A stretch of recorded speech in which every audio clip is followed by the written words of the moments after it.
What's up, guys? My name's Brandon, and welcome back to Apple Weekly. In this episode, we're going to discuss a major iOS 17 issue that is plaguing a lot of users, more iOS 17.1 features and changes, the iOS 17.1 release date being leaked, a crazy AirTag story, and more. And as always, if you want to stay updated with all things Apple, make sure to click that subscribe button down below. Okay, so let's start by talking about this big issue that a lot of users have been reporting over the past week. I've seen a major influx in this report. And this is the iPhone randomly restarting overnight bug. And here is a visual of what that looks like. You could just see there is a gap of time when somebody is asleep where the phone is just simply not registering any type of battery data, which indicates that the device might have rebooted at some point. Now, I do just want to quickly say that this is strange to be seeing a big influx of reports of this issue because this happened last year with iOS 16.0, the iOS 16 betas, and now all of a sudden it's starting to come back with iOS 17.0.3 and these iOS 17.1 betas. Now, a lot of people think that their device is off the whole time. Like when you see that gap in space right there on your battery chart, a lot of people think that their device is off that whole time, but that's not actually what's happening. Your device is probably just, if it's even rebooting at all, there's no proof of any of these phones actually rebooting. It could just be, optimized battery charging or something like that, but the phone is not off that entire time. What happens when your device restarts, a simple restart, your battery is not going to show up. There's not going to show any usage until you unlock your device. So if you restart your phone and you do not unlock it and you leave it sitting there for 12 hours, you're going to see a 12-hour gap of no activity, no battery activity, because you have not authenticated yourself to your device. So this is not like what some people are saying out there where they're saying that the device turns off and then it randomly turns on right before they wake up. That is not a realistic thing that's happening. Now, my original reaction to this whole issue was that this is not actually a bug or an issue at all. This is probably just optimized battery charging, not charging your phone up all the way, or not topping off your battery until you're about to wake up. That is a known thing. Then I thought that it could also be clean energy charging. Like, when you have clean energy charging turned on, it's not going to charge your device. It's going to show paused until you have clean energy, in your location. And then there's also the scenario where your phone is just simply too hot, so it pauses that charging until your phone cools down. So all of those are possible explanations for this as well. However, some people have been saying that they hear their device boot up, like the boot up sounds, they hear that in the middle of the night. Some people are reporting that their alarms are not going off, which I don't think that's correlated with this at all. Some people are reporting that they need to re-put in their passcode. So all of these things make me think that there probably is something going on here, but I don't think it's as severe as a lot of people think. Like I said, your device is not staying off for multiple hours throughout the night and then just randomly turning back on before you wake up. That's not happening. So, if your device is restarting overnight, yes, that could be an issue, but is it going to be something critical that Apple absolutely needs to patch?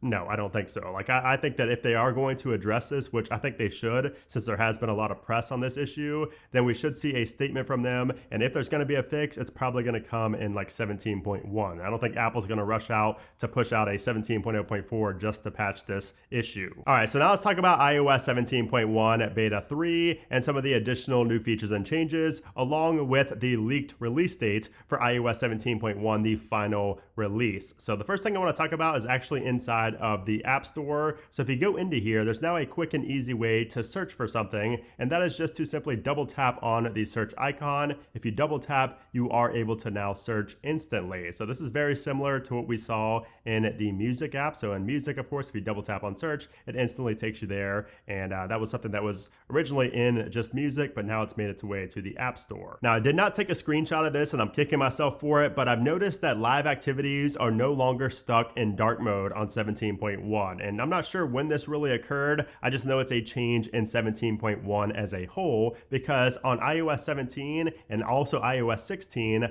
live activities, even if you're in light mode, they would show up in dark mode. The live activities on the lock screen would always show up in dark mode, but now that's been fixed where they change based on your appearance on your phone, whether that's light mode or dark mode. And now in my beta 3 What's New video, I talked about the action button getting a change to its behavior in this third beta, whereas you need to press longer on the action button to actually trigger actions when you're in an upside down and a tucked away in your pocket state. So if your device is in your pocket and it's detecting connected, it's going to take longer to invoke certain actions that you have set to the action mode. However, it's also removed multiple actions from occurring. So you will see here, and this is according to Mac Rumors, and because I've not tested all of these myself, but the camera, the flashlight, voice memo, focus, and magnifier, all those functions are no longer going to activate when the action button is pressed if your phone is in your pocket, if it's upside down and in your pocket. So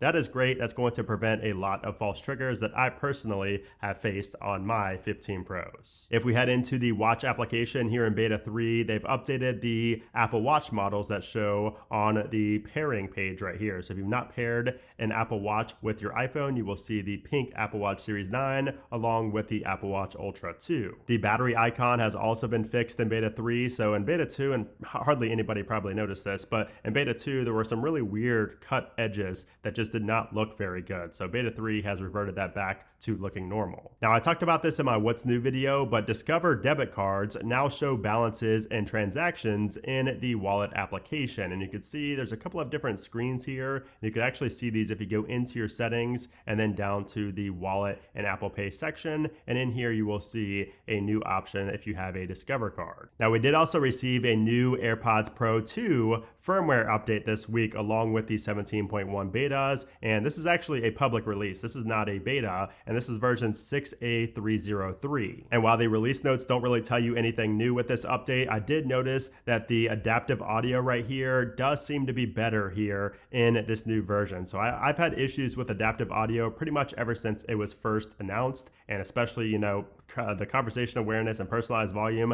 you can see I had those turned off, but now with this new update, they are noticeably better. Like they don't just randomly cut out when you're not actually talking. Like with conversation awareness, there would be times where I was just singing or I didn't even say anything and it would hear something and turn my volume down because it thought I was talking. But that appears to be fixed now with this update. And I wear these pretty much every single day. So I noticed this. I wear them in grocery stores and things like that. So conversation awareness, I was excited for, but I was disappointed.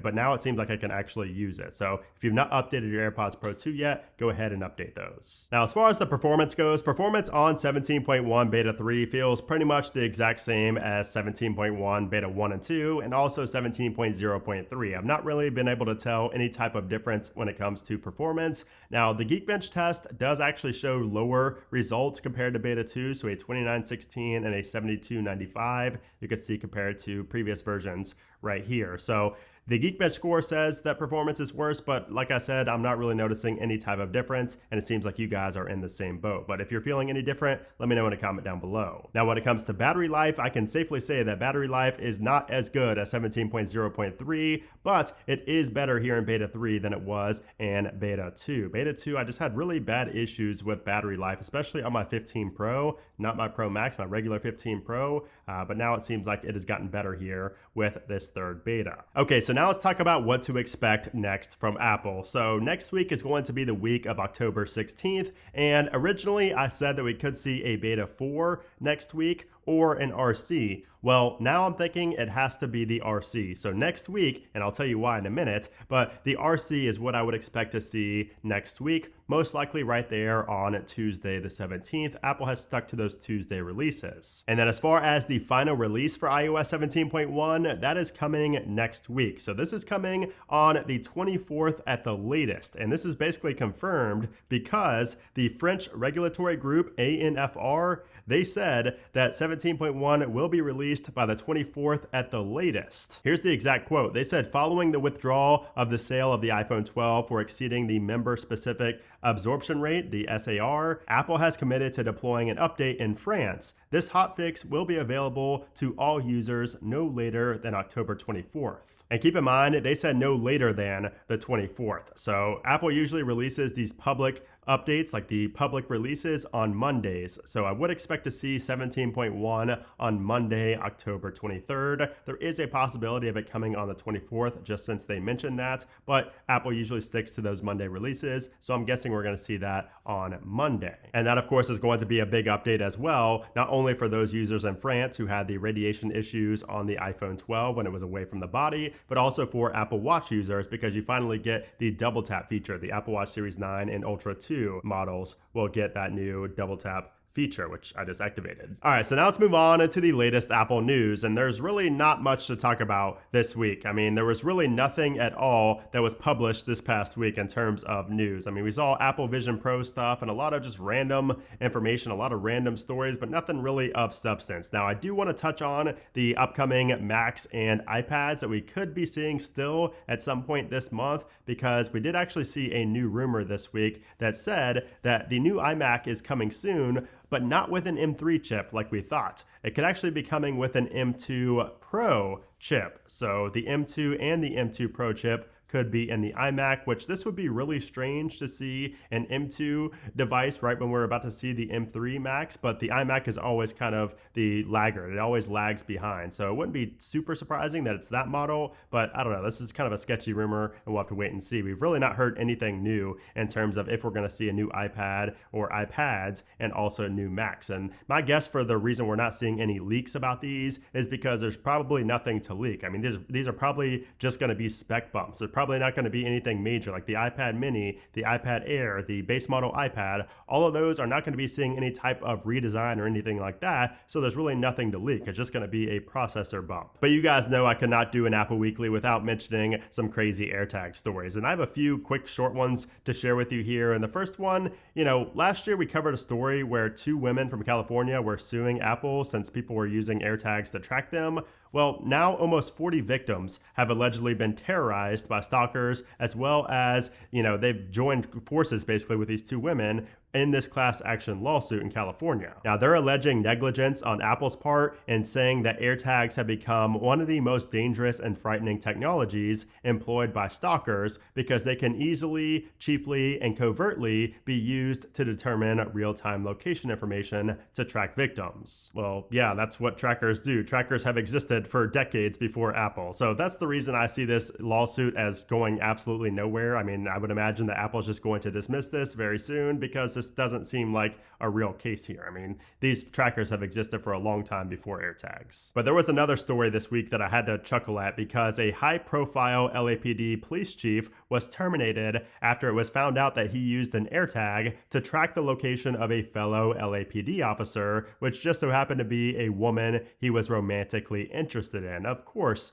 that was why. There seems to be a trend here. Ever since the AirTags got announced, we keep seeing this as a trend. And for some reason, this man was not charged, and I don't even think he was fully fired. He was just, terminated from his position and kind of demoted. But it's just funny to think that a police officer thinks he's not going to get caught doing something like this, which is just, hilarious to me. But you guys know me. I don't like to leave on a negative note. So let's talk about how $30,000 in bikes were recovered in Colorado thanks to an AirTag. So this man used an AirTag to track his bike and it got stolen one day. So he called the police and then the police checked it out. They actually responded and, he wrote up a police report and then they obtained a search warrant to search the thieves' residence. And in there, they discovered not only the bike of the man who called in and reported it, but 10 additional bikes totaling over $30,000. So that is awesome. And just another instance, another reminder to put an AirTag on anything of expense. If you have anything